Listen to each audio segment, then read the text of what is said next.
How we doing? I am your host, Robert T. Gardner Jr., also known as Dr. Rob. Welcome to Station BOB. And let me tell you a little about thee. I am a kid from a Harlem hood who turned out good. I got educated like I should. Now I know how to help you grow to become the best of your being in life, love, and work. With that said, I am here to provide you with some clarity associated with the perplexity of the challenges in your life, love, and work. So, without further ado, let's get down on it. Enjoy the show.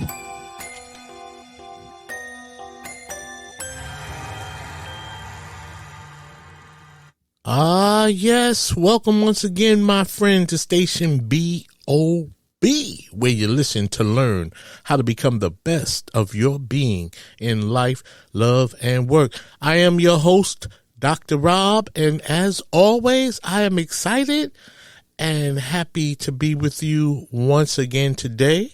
I thank God for another day in this wonderful life that we are living. I just want to say right up front, thank you so much for your continued support of this podcast. The downloads are downloading, and that means that more and more people are listening to Station BOB. And today I have a special podcast for you. It's a very special podcast, I would say. So after you listen, please tell a friend, tell a foe. Heck, tell everybody you know to listen to Station BOB as we provide content to make good people better and bad people good. And with that said, I'd like to move into what our topic for today's show is.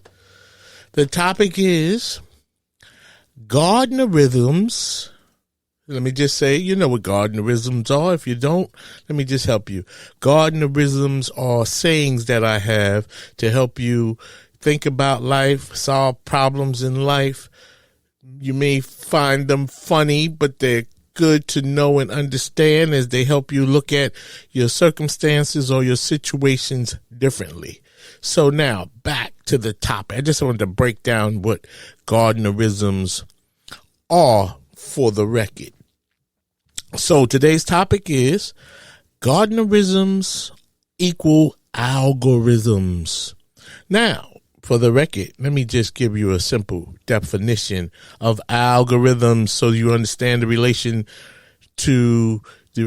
relationship between Gardnerisms and algorithms.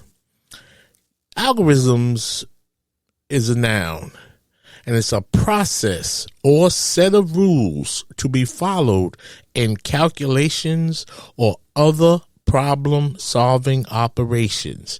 And in this case, we are talking about Gardnerisms that equal algorithms to help you problem-solve the way you operate in life and in love. And I am going to share my Gardnerisms with you in no particular order. I'm just going to spit them out, as they say.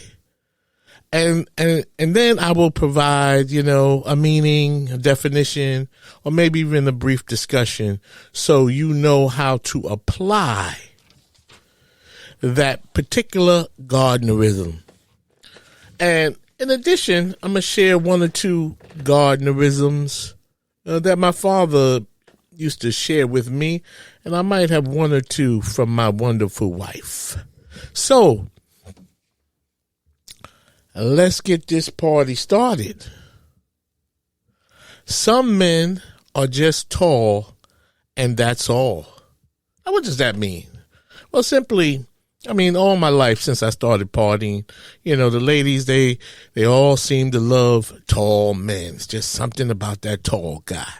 And I'm not mad at that. But what I'm saying is some men are just tall And that's all. And that's no shade or hate on my tall brothers. All I'm saying is, ladies, you've got to want more than, just a man who's tall. Because after all, you need somebody that's going to love you, communicate with you, and be that man. And so some of us short guys can do that too. So some men are tall, and that's all. Let me move on to my next one. Don't be embarrassed. Be empowered. What do I mean by that? Well, so many of us, including myself, there was a time when I could be embarrassed. I remember when I lived in the Bronx, and I would head to work, and, I had to take the subway, but it was an outside train station. And so quite often the pigeons would be hanging around on the rafters in the station. So there was a time or two where a bird shit on me. And I have to tell you, not only is that embarrassing, but it is very frustrating to have a bird shit on your glasses. And the fact that would even touch your skin is like, ah! So I had to make it back to the crib and change clothes and shower up and everything. But my point is, don't be embarrassed. Be empowered. I mean, it may be hard not to do that if a bird dumps on you. But what I'm really saying is, in everyday life, things happen where we may feel embarrassed. But what can happen to you can happen to me. And it can happen to all those who you might feel embarrassed in front of. So understand, if something happens that could make you feel a certain way, like feeling or being embarrassed, be empowered. Embrace what has happened and understand that what happened to you could happen to me or somebody else. And there's no real reason, unless a bird dumps on you, to feel embarrassed. Just understand that today, whatever happened, it happened to you. But it's not the end of life. It's not the end of the world. And it's just something that happened in that moment in time. So don't be embarrassed. Be empowered. Now, speaking of being empowered, I want to talk about taking back your power. What do I mean when I say take back your power? Well, for a long time, I have been of the mind that I stopped caring about what people think about me. Because, see, if I worry about what you think about me, I'm not talking about you, my listeners, of course, because I know you love Dr. Rob. I'm talking about people at work, people on the subway, people, my next door neighbors, people, just people in general. When I say take back your power, that means do not concern yourself about what others think about you. And what do I mean by that? Listen, nowadays, especially the kids, they have this saying, don't judge me. Well, you're going to be judged. You're going to be discriminated against and all those things. So what I'm saying is, take back your power. Do not concern yourself with what other people think about you, because when you do, you give them power over your life. For instance, you want to wear a certain color shirt or outfit or something, and it's one of your favorite outfits, but it may be out of style, or it may be something that only you like. But so you decide not to wear it, or not to say something, or not to be yourself, because you are concerned about others. And when you concern yourself with others, then you give away the power of your joy, the things that would normally make you happy, because you are so concerned about what others might think about you. Instead, you fall in line with trying to be more, aligned with what people think, but you don't really feel good about that decision to fall in line with what people think.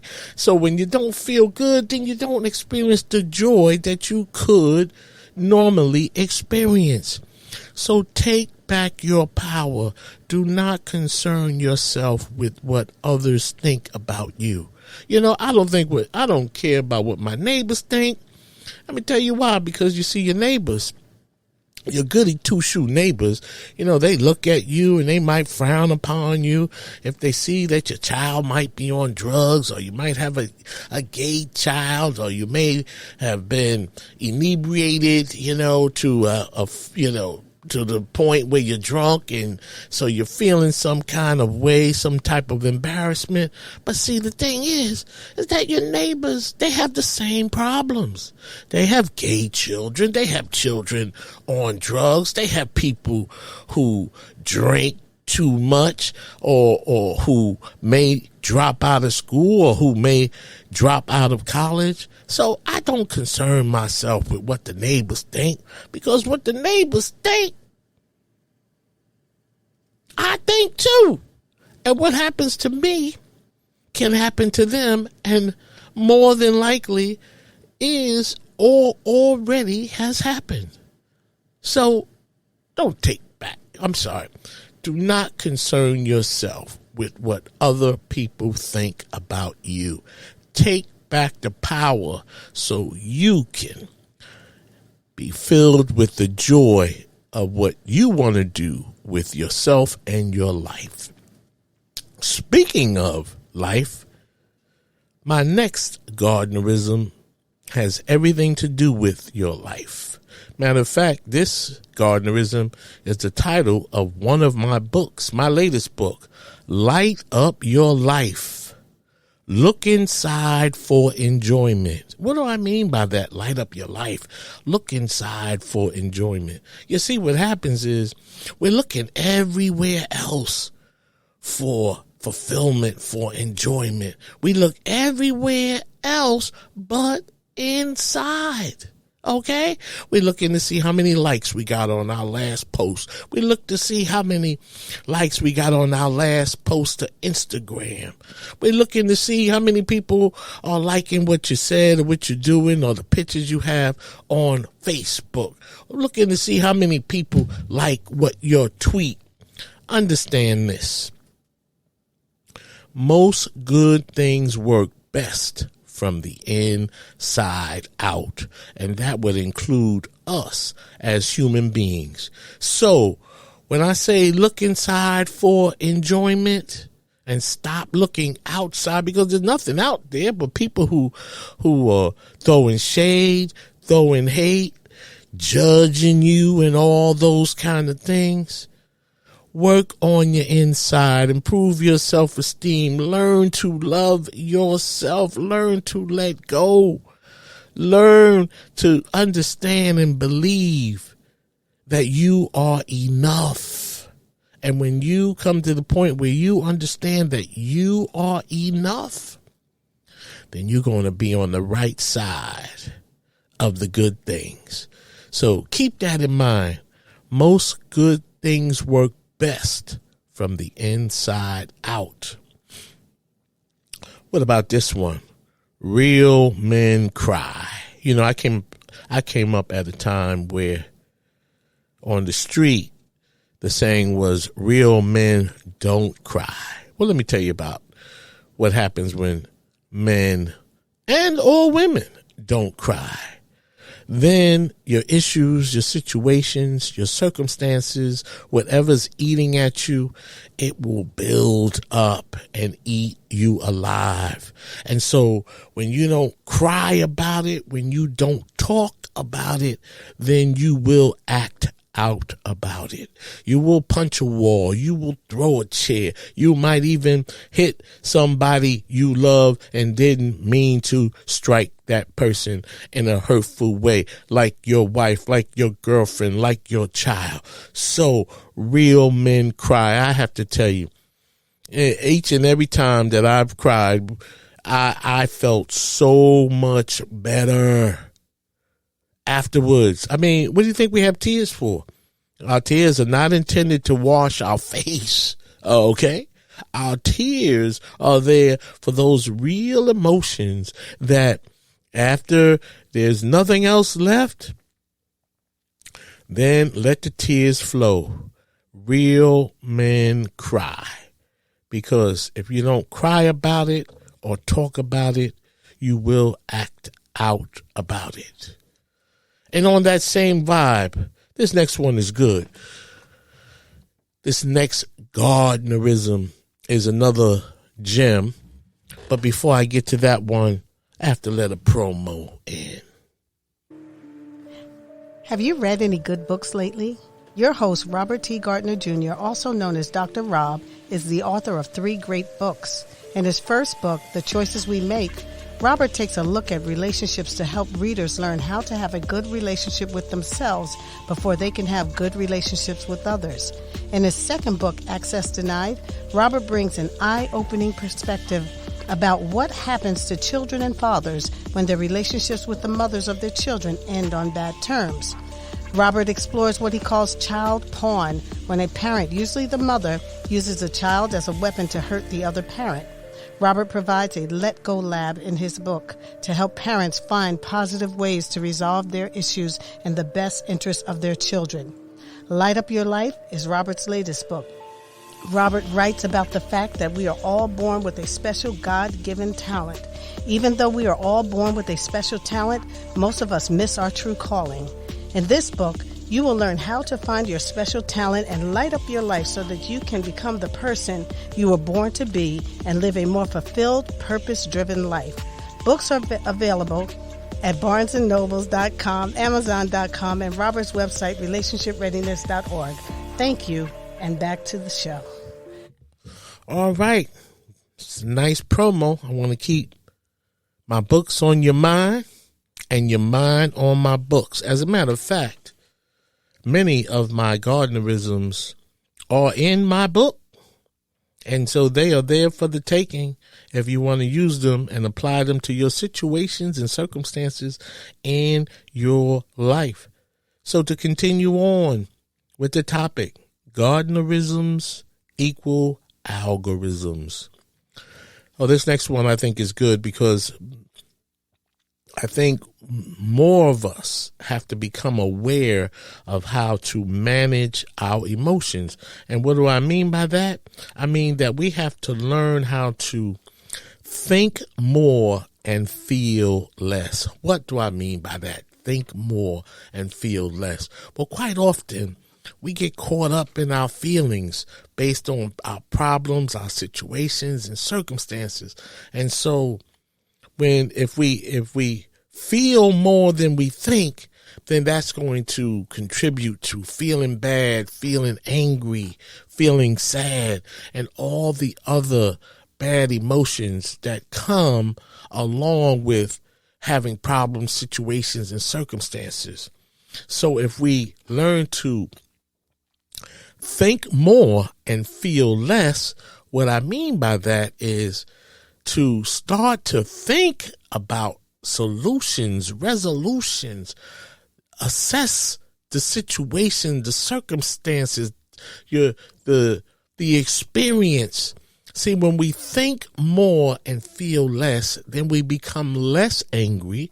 Our emotions are less impulsive. We don't yell as much, and we don't overreact. Now, it's important to feel. Somebody gets hurt, you make a mistake. Oh, I feel bad. I'm sorry, I made a mistake.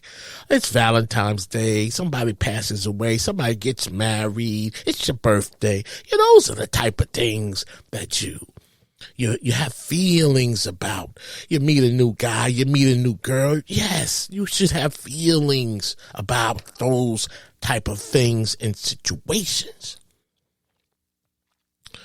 But when it comes to circumstances and scenarios, we have to think more and feel less. Because if we think more, then we'll figure out ways to work through our problems, the challenges we face. If we start feeling before we start thinking, then the solutions, the resolution it will be delayed because we're tripping over our emotions. So learn to become more aware of your feelings and your emotions, and learn to think more and feel less when you are presented with situations. It will be very helpful. Now I'm going to switch up and do a little, I'm going to say Gardnerism, because this one is from my wife, Valerie Eccles Gardner. Okay. And my wife went on to, she has a master's in business administration with a focus on economics and finance. How many people black people, I will say, have master's degrees in economics and finance? I mean, that's some stuff from CNN, okay, where you become a contributor. And she loves economics and finance. But not only, from an educational standpoint, but she also joined the U.S. Army. And she retired as a full bird colonel. What does that mean? That means she was, you have lieutenant colonels, and then you have colonel, and then you have the general. So she reached the rank of a colonel. And to that, she said one time at an event where she was being honored, this is the Gardnerism from my wife, where she says, "I'm just a little black girl from Boston way." Now, what she meant by that is basically she didn't come from a rich family. She didn't grow up with a silver spoon in her mouth. She's just a little black girl from Boston Way, which is a public housing project in Asbury Park, New Jersey. And with little or nothing to start out with. She now has a master's in business administration and economics and finance. And she retired as a colonel. Now that's saying something for a little black girl from Boston Way. And the moral of that story is it does not matter how you start or where you start. What matters is how you finish.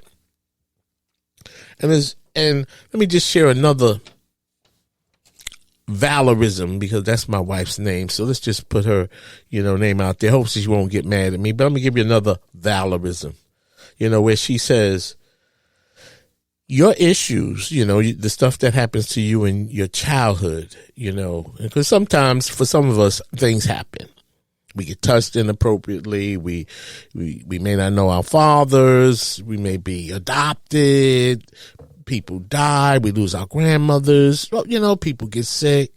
So what she says to that is, your issues may not be your fault as a child, but as an adult, it is your responsibility to address your issues. So essentially what happens to us as children is not our fault, because we're just children. And we have adults who are bigger and stronger and more authoritative than us. They tell us what to do. They violate us and a whole bunch of other things. So those things are not our fault. But then we grow up. We become aware that we might have some personal issues. We may have some things that make us sad, make us mad because of what happened to us in our childhood. And so if you have that type of awareness, then it's your responsibility to fix yourself so that you can live a more purposeful, driven life to make the world a better place. Okay? Oh, now I'm going to give you a bonus. Although I have some more Gardnerisms, but I want to share a couple from my father, Robert Thad Gardner Sr. And he had many, I say had, but he's still alive, but he has shared with me many of his Gardnerisms over the years. And unfortunately, I don't remember them all, but I'm going to try to share a few. And if another one pops up before I finish the podcast today, then of course I'll be more than happy to share them with you. So my father, Robert Thad Gardner Sr., he likes to go by Thad. So we'll call them Thadisms.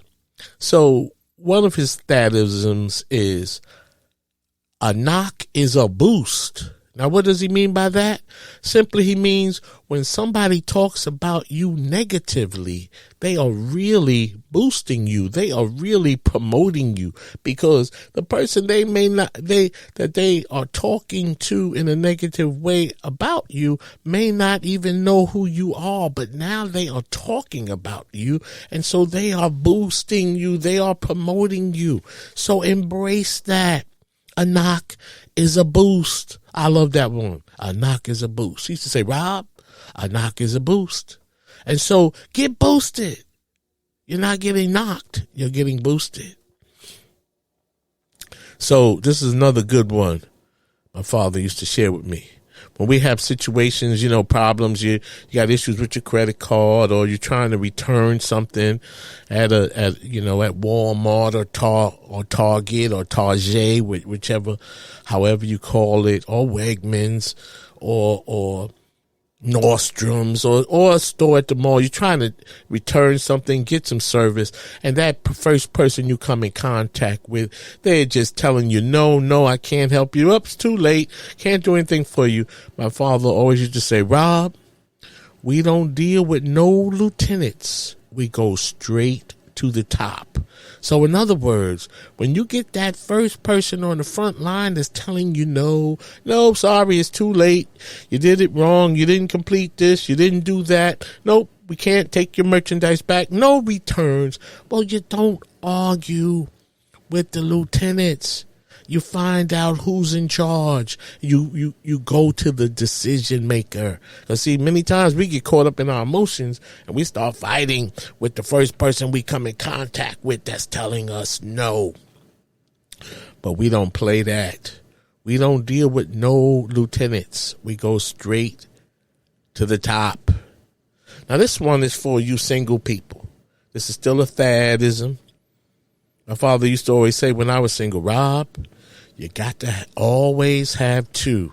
Talking about two women. And my father, he was a ladies' man, so this is no surprise that this would be one of his sayings. But what he meant by saying, for you single men and women, what he meant by you have to always have two, what he's saying really is, when you're young and you're single, don't put all your eggs in one basket, but not like foolishly.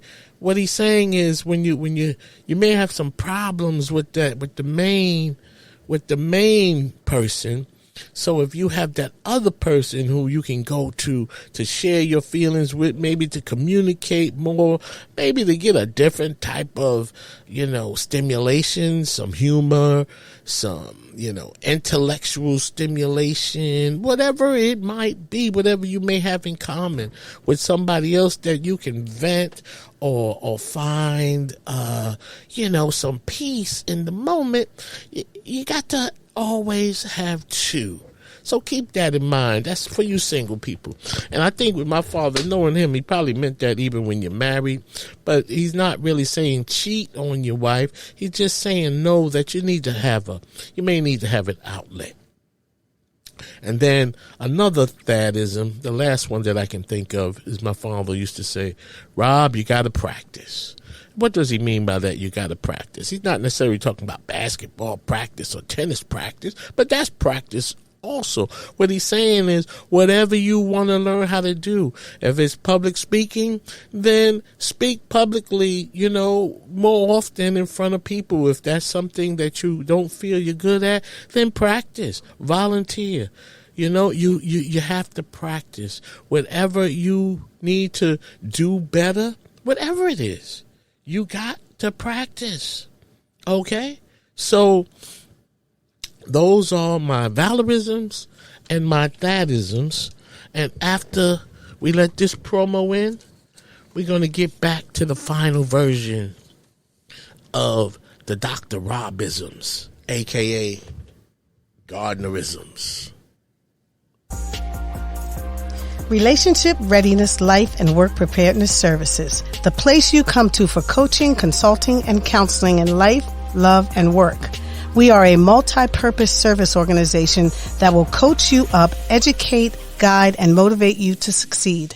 We provide management training and consulting services for all businesses in the areas of employee relations, unionized employees, progressive discipline, the annual review process, and emotional intelligence to develop effective leaders for your organization.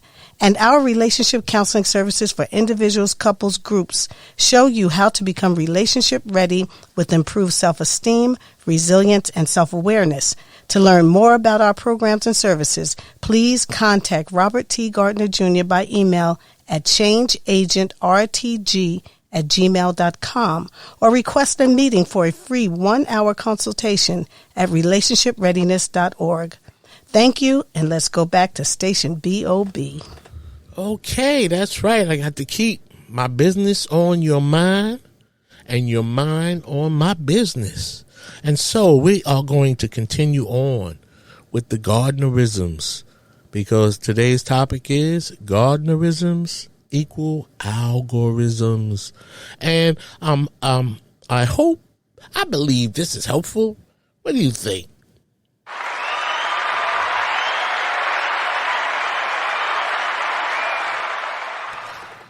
Are some of these Gardnerisms funny? Some of them are funny, and some of them are real essential and helpful. I think they're funny. What do you think?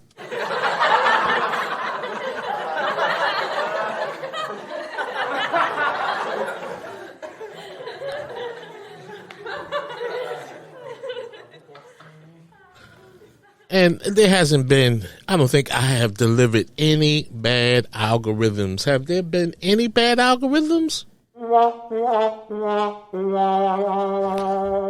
Yeah, okay, maybe one or two of them didn't hit the mark, but for the most part, I think these Gardnerisms are very helpful, and time is flying so fast. I have a few more Gardnerisms that you can apply to your life and love circumstances, and in some cases, even work. So let me continue on with the Gardnerisms. This one is for the ladies. Ladies, charm can lead to harm. What do I mean by that? Well, sometimes I watch these mystery shows about, America's Most Wanted or Unsolved Mysteries. And sometimes when women get abused, in the aftermath, after the murder and everything, their family and friends always say, but Lamont, he was so charming. In the beginning, he was so charming. So, ladies, what I want to say is that charm can lead to harm. There's, a different way to say charm is, you were beguiled by, the way the individual, the way he treated you. Well, beguile is another word for charm, but beguile means that it's a type of charm that is not always good. So understand that charm can lead to harm. And sometimes, ladies, you may be beguiled by that charming gentleman, and you have to learn how to read through the charm. Ask questions. Tell me about Lamont, the little boy. How did you grow up? Because see, those questions will give you the answers and send the signals that you may need to know so that Lamont's charm does not lead to harm. This is another one of my favorites in my book, The Choices We Make. You got to be relationship ready. What does that mean? Well, did you even think you needed to be ready for relationships? Yes, the answer to that is yes. The divorce rate for marriage the first time is 40%. For second marriages, the divorce rate is 64%.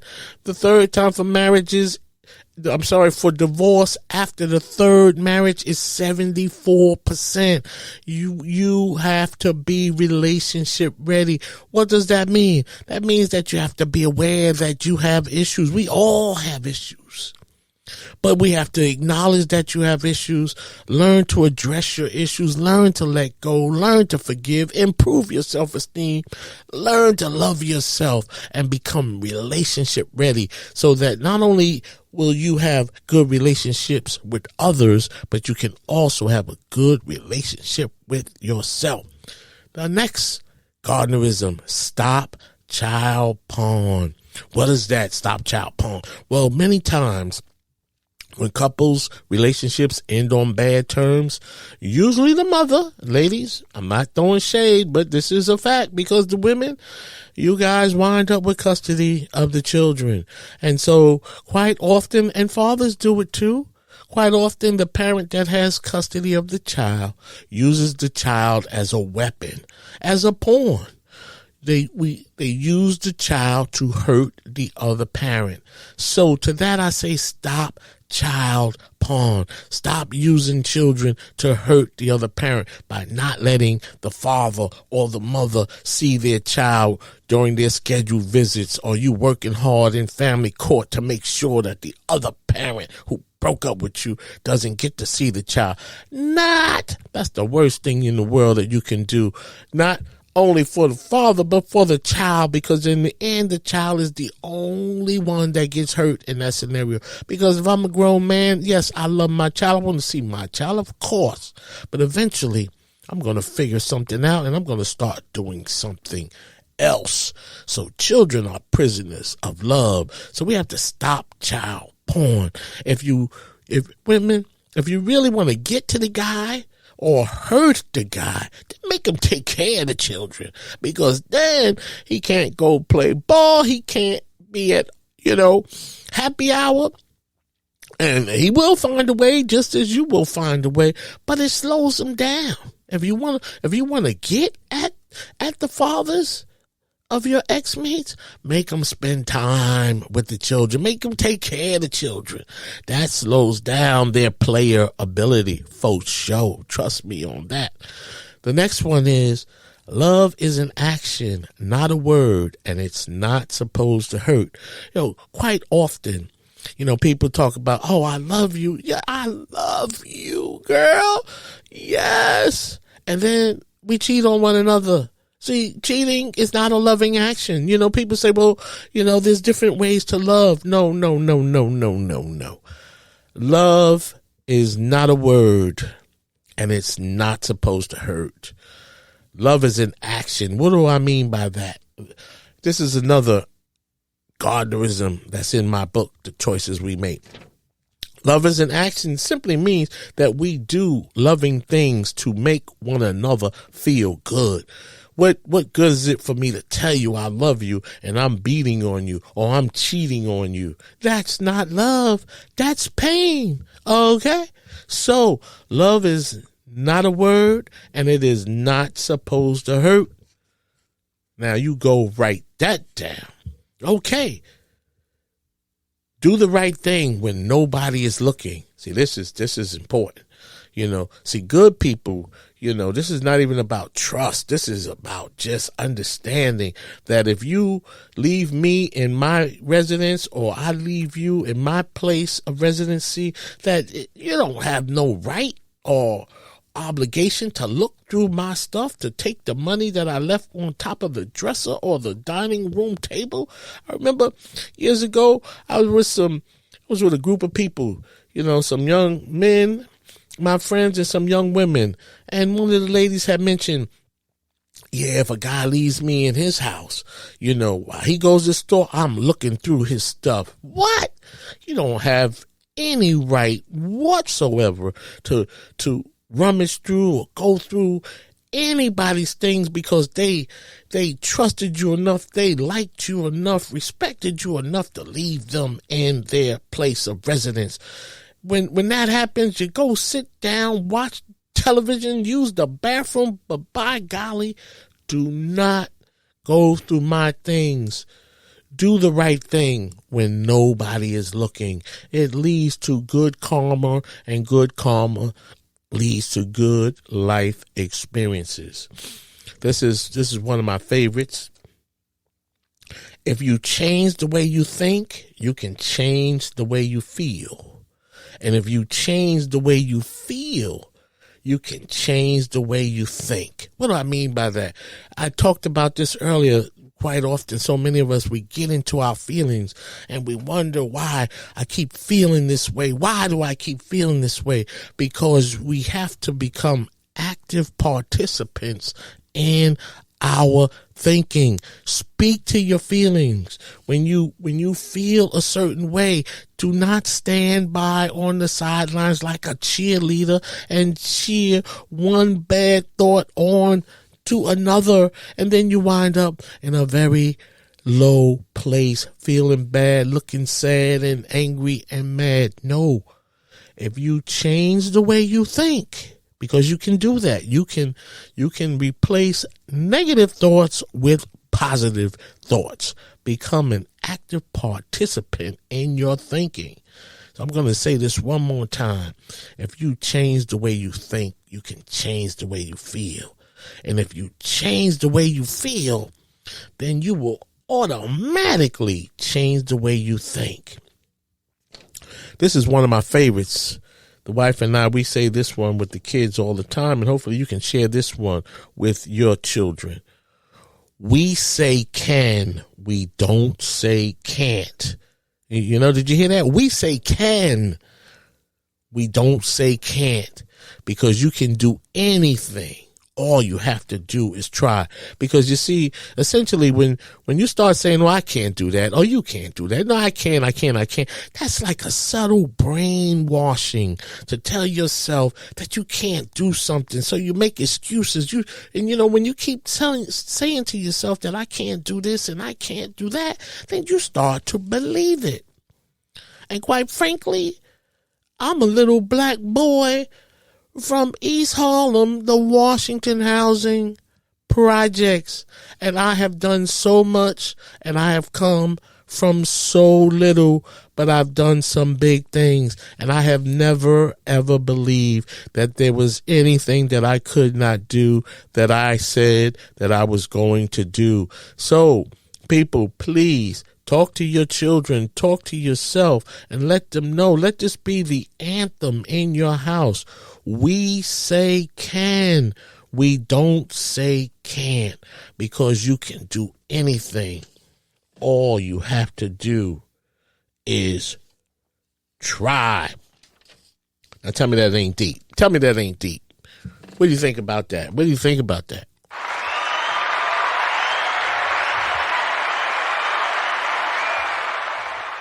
This is another important one about our children. This is somewhat therapeutic, but it's important to understand your kids. You see, kids, today especially, they have a very low emotional threshold. Somebody talks about them, somebody judges them, sends them a negative message on their iPads or cell phones, and suddenly they plummet into feeling bad and they're getting quiet. And so it's important to understand that your kids, you have to first understand that many kids have not learned how to compartmentalize their thoughts. Like, in other words, put this feeling over there and put this thought over there so that I can still go forward and focus on my schoolwork or my happiness. And so because children have not yet, not all, but many have not yet learned how to compartmentalize their thoughts. And so kids think the way they feel, and they feel the way they think, which causes them to shut down. Like, their feelings and their thoughts seem to be tied together. So when they're feeling mad and feeling embarrassed or feeling bullied, they think about it and they feel about it. They have not yet been able to separate the two. So understand, in working with your children, it's important to talk to them about thinking more and feeling less. Say it with me. Help your children to think more and feel less, because if they think about what's happening, they just might find out that what they're dealing with is not as bad as they thought. I've even had that experience, not with my feelings, but just in my life experiences. There's so many of the things that I had to deal with, they always seem to turn out to not be as bad as I thought. Now, this is another doozy. I used to use this one when I was doing human resources, because it seemed like every job that I worked on as a human resources professional, I had to resolve a lot of conflicts. And most of the conflicts were about people who did not like each other. And most of the time, the people who did not like each other, they didn't even know why they didn't like each other. Worked together for 10 years and never spoke. That's insane. So I want you to understand that, see, we don't have to like each other. Okay? Sometimes that's just too much. We do not have to like each other. Like I say to people, I don't really care if you don't like me, because I love myself. I'm not giving away my power. I am not giving away my power. But back to this particular Gardnerism. We do not have to like each other, especially at work. See, they don't hire us because we should like each other. But what we do have to do, especially at work, is respect one another. So don't worry about liking me or liking that person, your supervisor or your boss. So we don't have to like each other, but we should and we do have to respect one another. And if you respect what I bring to the table and I respect what you bring to the table, you got my reports on time, you're coming to work every day, you're doing what you're supposed to do. Hey, I just might begin, or we just might begin to like one another once you see that that person can be counted on, they can be relied upon, they are accountable, they accept responsibility for the mistakes they made. So this is about respect, not liking. So we don't have to like each other, but we do have to respect one another. This next one, I should say, I just talked about this one, but it's important just to mention it again. Learn how to take control of your thoughts, or your thoughts will take control of you. You know what they say in church? An idle mind is a devil's workshop. What does that mean? That means when you are feeling bad, thinking bad, take control of your thoughts, speak to your feelings, become an active participant in your thinking. Speak to your feelings. Tell yourself, hey, Rob, why am I feeling like this? There's no reason for me to be feeling like this. Your life is good. Your health is good. Everybody you know and love is alive right now as far as you know. Hey, take control of your thoughts. Become an active participant in your thinking. All right, the next one is important to understand, and we're just about to wrap it up. Just have a few more Gardnerisms, and I know you're enjoying this because I am enjoying sharing them with you, and I didn't realize that I have accumulated so many Gardnerisms over the years. But trust me, I have used them. People I know have used them. They work. And I want to share them with you so that you can use these Gardnerisms to apply them to problem solving operations and your life experiences and life, love, and work. My next one. Happiness is a choice. Think about that. It's just like what I've just finished talking about. Take control of your thoughts. Happiness is a choice. You know, see, you have to do some work to remain happy in between the good times. Because, see, you know, you might enjoy getting a new watch, a new car, a new iPhone. But then what do you do between the time you get the new iPhone and your next new iPhone? That could be 2, 3, 4, 5 years. So you have to understand that happiness is a choice. Choose happiness. Work through it. Understand that happiness is a choice, and you have to do some work to remain happy in between the good times. My next one is a common one. You know how everybody says, oh, have a nice day. Oh, no. You're not just going to have a nice day. Okay. You have to make it a nice day, because see, people, things, circumstances, situations will happen that will get in the way of you having a nice day. So this is like the same way you take control of your thoughts. You have to take control of your day and make it a good day, because there's going to be some human being, some boyfriend, some girlfriend, some co-worker, some child, some neighbor that's going to do something to interfere with your ability to just have a good day. So again, you have to assess what's happening. You have to think more and feel less and make it a good day. Oh, we're coming down the line. I know you're enjoying this because I am enjoying this. My next one is every day is a good day, because any day above ground has to be good. Ha!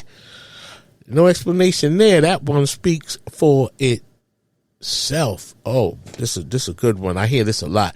People say, everywhere you go, at work, on television, oh, I don't want to date myself. What? You don't want to date yourself. But people are ashamed of, getting older, feeling their age. I don't want to date myself. Now, I don't mind dating myself, doggone. I was born in 1957. Can you imagine that? I barely know. Aside from the friends that I grew up with, everybody else I know was born in the 80s and 90s. Okay? No. I'm going to date myself. You know why? Because if you don't get old, then you will die young. So embrace your age. Date yourself. Why should we be embarrassed about that? If you don't get old, you will die young. Date yourself. 1957. Finally, well, not finally, but almost finally, pre-finally, do the right thing when nobody's looking. I said that one already. Excuse me. It's almost time for the show to end when I'm starting to repeat my Gardnerisms. So I'm not going to scratch that, but yes, do the right thing when nobody is looking. Oh, my next one has a lot to do with the self again. Learn to love yourself. How can you love me if you do not love you? It is a much better feeling for life when you love yourself. As Whitney Houston's song goes, the greatest love of all is to love yourself. That song has helped me, inspired me to really appreciate and love myself.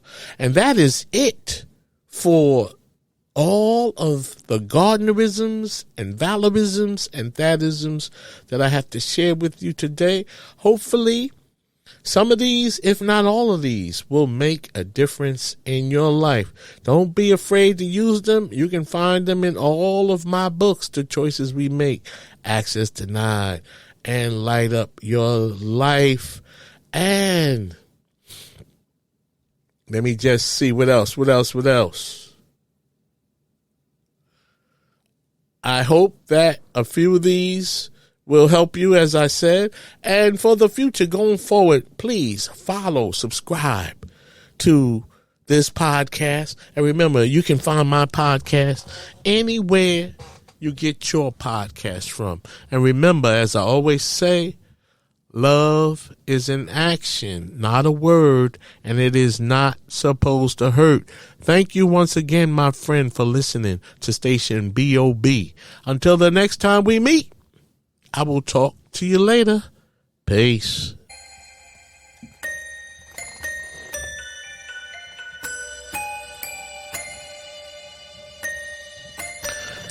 As we wrap up this show, I hope this topic helped you to grow. And now you know a little bit more than you knew before.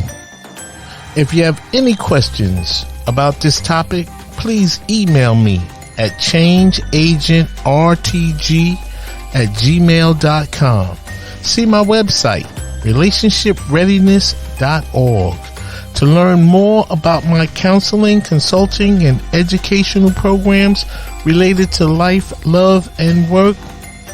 Finally, in the words of the late, great Reverend Dr. Martin Luther King Jr., if I can help somebody as I pass along, if I can cheer somebody with a word or song, if I can show somebody he is traveling wrong, then my living will not be in vain. Until we meet again, do the right thing when nobody is looking. Peace, beloved.